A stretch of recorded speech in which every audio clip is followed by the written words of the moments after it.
Merci à tous. Désolée pour ceux qui sont debout, un peu serrés, mais la prochaine fois, on prend beaucoup plus grand. Ouais, on est vraiment très content de voir que vous êtes vraiment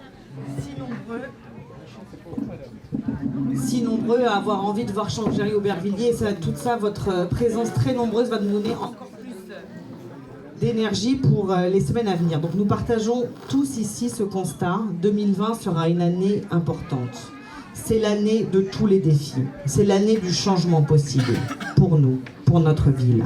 C'est un message d'espoir et de confiance pour l'avenir d'Aubervilliers que je vous adresse ici. Aubervilliers doit redevenir une ville agréable, une ville sûre, une ville attractive, une ville propre. 2020 va compter. 2020 sera déterminante pour notre avenir, notre vie quotidienne. En 2020, nous avons le pouvoir de faire changer les choses. En ces premiers jours de janvier, j'ai de nombreux vœux à formuler pour notre ville qui factuellement ne se porte pas bien. Cette triste réalité, nous l'entendons, nous le constatons quotidiennement sur le terrain. Que ce soit lors de nos porte-à-porte, lors de nos rencontres sur le marché, lors des manifestations. Chaque échange est l'occasion pour vous d'exprimer votre colère, votre désarroi, à voir notre ville sale, insécurisée et laissée à l'abandon. Cette ville est massacrée, prise en otage par une gestion municipale épouvantable depuis bien trop longtemps. Aubervilliers ne nous offre plus le cadre de vie que chacun est en mesure d'exiger pour soi, mais surtout pour sa famille. Il pourrait en être autrement. Nous en avons l'exemple avec des villes voisines et amies. Nous avons parlé de Drancy. C'est Jean-Christophe Lagarde qui nous a fait l'honneur de sa présence, qui a ouvert la voie en 2001 en gagnant ce bastion communiste de la Ceinture Rouge. D'autres ont suivi, Bobigny, Le Blanc-Ménil, Saint-Ouen, autant de villes qui ont su améliorer leur cadre de vie en développant leur potentialité. Lors de mes nombreux échanges sur le terrain, j'entends votre colère vis-à-vis de la gestion municipale. C'est de la souffrance, c'est du désespoir et de la résignation que j'entends à chaque fois. Et cela, nous refusons de nous y résoudre.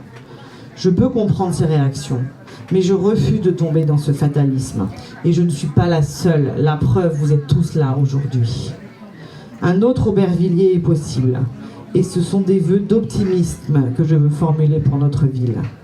L'exemple des villes voisines et amies offrant un cadre de vie sûr et serein et mon action concrète au sein du conseil régional me permettent de formuler des vœux optimistes et réalistes. En 2015, lors de la campagne des régionales, c'est très souvent que nous entendions le même fatalisme, le même découragement. Mon cher Ludovic, nous avons fait cette campagne ensemble sur tous les marchés de la Seine-Saint-Denis et je suis sûre que tu t'en souviens et que tu confirmeras. La région était dans un bien triste état après 17 années de gestion déplorable. Une région mal gérée, une région endettée, une région fracturée. Grâce à la combativité et grâce à vous et à la détermination de Valérie Pécresse qui a su nous rassembler, nous avons gagné. Et aujourd'hui, après 4 années de mandat, la réalité est tout autre. Je ne vais pas vous faire le bilan détaillé de ces années d'action concrète au service des Franciliens, mais la région est redevenue une collectivité d'investissement. Une bonne gestion et la réduction des frais de fonctionnement ont permis d'augmenter les investissements qui dépassent maintenant les frais de fonctionnement. Comme quoi c'est possible, et même dans un contexte de baisse de dotation de l'État. On est loin, très très loin de ces chiffres à Aubervilliers, où la municipalité a fait le choix d'investir 40% de moins que dans les villes de taille similaire. Pourtant, investir dans la ville, c'est investir pour les habitants et leur avenir. Ici, à Aubervilliers, la mairie a choisi, en investissant trop peu, de nous laisser dans ce qu'ils ont créé depuis tant d'années. Abandon, insalubrité, insécurité. Mais restons positifs et optimistes. Je tiens également à évoquer notre action en faveur de la jeunesse. La gestion des lycées est une compétence majeure de la région. Et c'est avec beaucoup de fierté et d'implication que je m'occupe des questions d'éducation au Conseil régional. Vous me connaissez, vous connaissez mon parcours et mon attachement à la question de l'avenir des jeunes. Principal de collège aujourd'hui à Saint-Ouen, après avoir été de nombreuses années proviseur adjoint dans un lycée des Quatre Chemins, c'est mon engagement professionnel qui m'a conduit en politique. J'ai fait le choix de venir en Seine-Saint-Denis il y a bientôt 15 ans. Quand je suis arrivée dans mon premier collège à Saint-Denis, les clichés que j'avais entendus, jusqu'alors ont vite été oubliés. J'ai tout de suite été frappée par les potentiels inexploités, par les talents gâchés. Et depuis, j'ai à cœur de me battre au quotidien pour offrir un avenir à ces jeunes.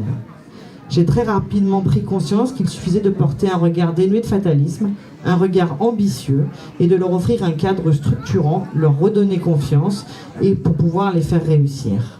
Aujourd'hui, je suis fière d'œuvrer au sein d'une majorité régionale qui répond concrètement aux attentes des Franciliens. Mon mandat s'inscrit dans la continuité de mon parcours professionnel et de mon militantisme politique aux côtés de Jean-Christophe Lagarde depuis la création de l'UDI, avec comme seule ambition celle d'être utile aux autres. En 2018, le décrochage scolaire a été grande cause régionale et ce fut un honneur de me voir confier la présidence de cette mission.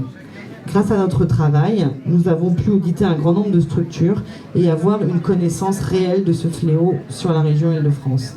Car chaque année, c'est 20 000 jeunes qui décrochent et ce constat est inacceptable. Donc ce sont 2 millions d'euros qui ont été mobilisés pour lutter contre ce fléau et les conclusions de la mission ont permis de faire des avancées concrètes et innovantes. La gestion des lycées est une compétence majeure de la région et nous avons une grande responsabilité en faveur des jeunes franciliens et de leurs parents. Le cadre dans lequel on étudie est structurant et peut favoriser la réussite.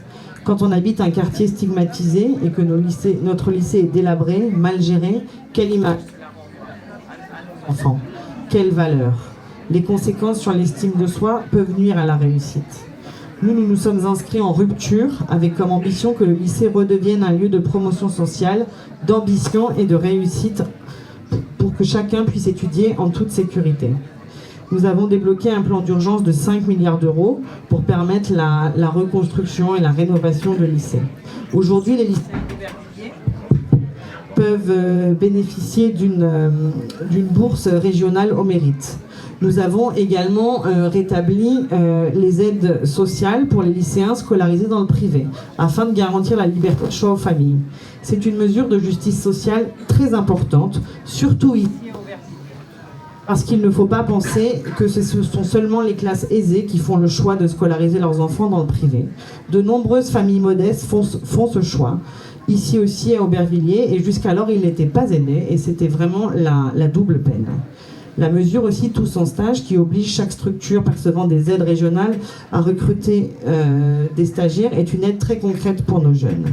Et vous savez à quel point c'est difficile pour nos jeunes, plus particulièrement ici à Aubervilliers, de trouver un stage quand on n'a pas de réseau ou pas de piston.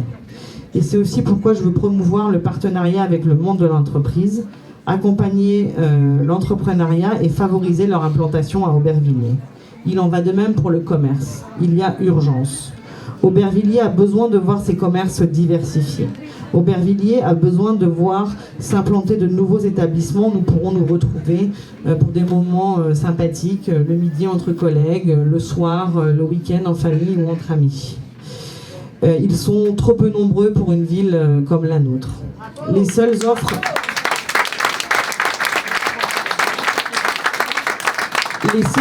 de restauration qui se développent en ce moment, ce sont les barbecues sauvages à proximité du nouveau campus Condorcet. Comment on peut accepter cela ? Quelle image cela donne de notre ville pour les 15 000 nouveaux étudiants qui vont arriver, pour les chercheurs ? Il faut vraiment redynamiser le centre-ville et nos différents quartiers, il faut faire revivre nos marchés. Nos marchés vraiment se meurent. Alors je pense aux commerçants du marché du centre qui souffrent des travaux, mais qui souffrent aussi du manque de diversité des commerces. Ils sont au bord de la faillite, mais je pense aussi à nous. Quelle tristesse de devoir aller à Paris, à Pantin, à la Courneuve pour faire nos courses. Mais vous pouvez compter sur notre détermination pour s'attaquer à ce problème car des solutions existent.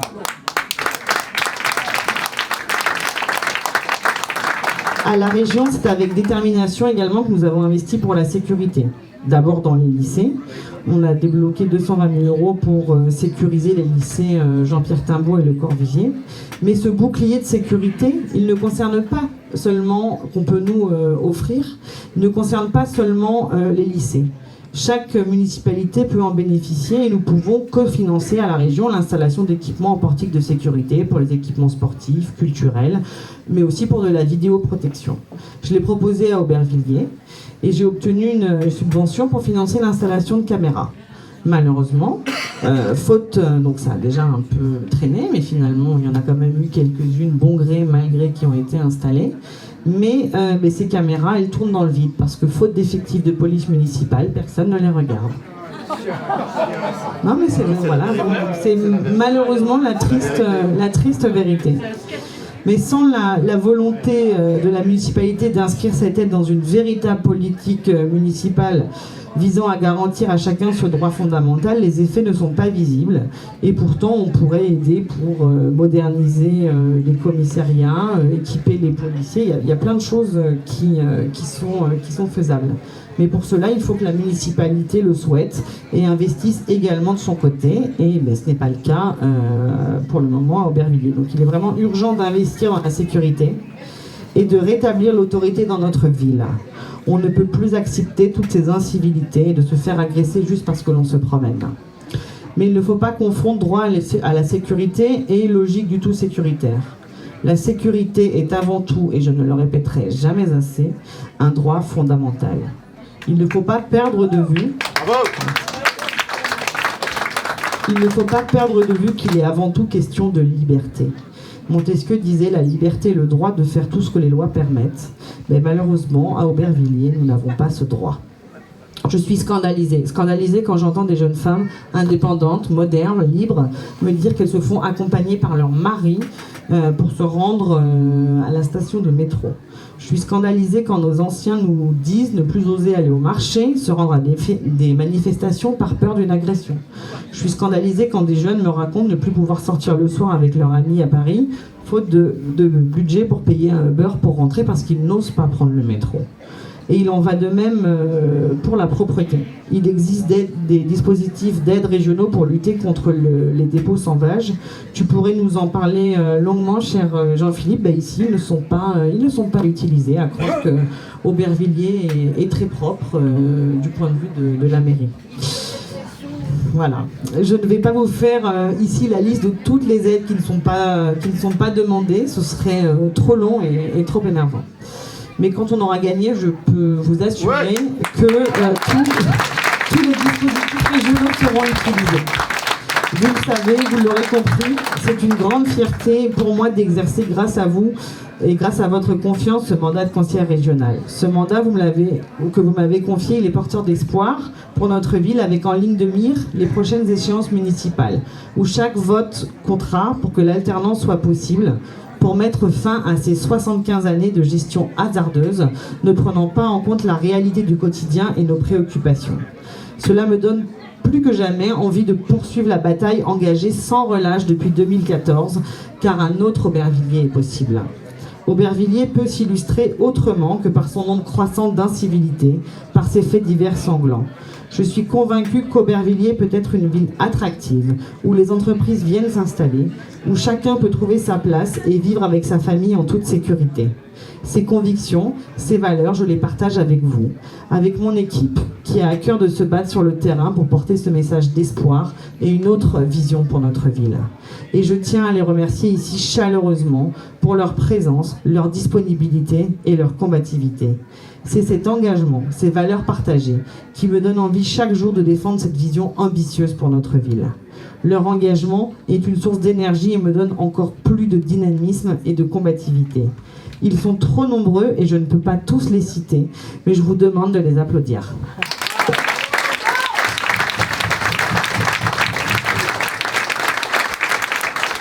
Pour conclure, je ne vais pas vous dire que c'est facile de choisir de s'engager dans une banlieue rouge abîmée par les politiques de gauche. Mais face à tant de gâchis, face à tant de potentiel inexploité, on ne peut que se battre pour redynamiser notre territoire, redonner de l'espoir, permettre à chacun de vivre dans un cadre de vie serein où le droit fondamental à la sécurité est respecté. Certains choisissent de partir, mais nous choisissons de rester et de nous battre pour faire gagner nos valeurs. C'est le sens de mon engagement. Mais une mairie ne se gagne pas seule. C'est l'union et le rassemblement de toutes les personnes du monde politique et de la société civile partageant les mêmes valeurs, la même ambition pour notre ville qui permettra cette victoire qui est à notre portée. Le défi est colossal, mais la victoire sera historique. Il reste 64 jours qui nous séparent du 15 mars. 64 jours où nous allons continuer à aller à la rencontre des habitants. 64 jours à convaincre qu'un autre Aubervilliers est possible. Et il ne faut pas oublier que s'investir, mener campagne est l'occasion de faire de très belles rencontres, de vivre une belle aventure très enrichissante et d'ouvrir des perspectives. Je le rappelle, les élections municipales des 15 et 22 mars seront l'occasion unique de prendre notre destin en main, d'exprimer notre mécontentement et notre désir de changement. Alors en 2020, on poursuit la mobilisation. J'ai besoin de vous pour gagner. Alors parlez-en autour de vous, à vos amis, à vos voisins. Je compte sur vous. Et je vous renouvelle mes meilleurs vœux pour cette très belle année qui s'annonce.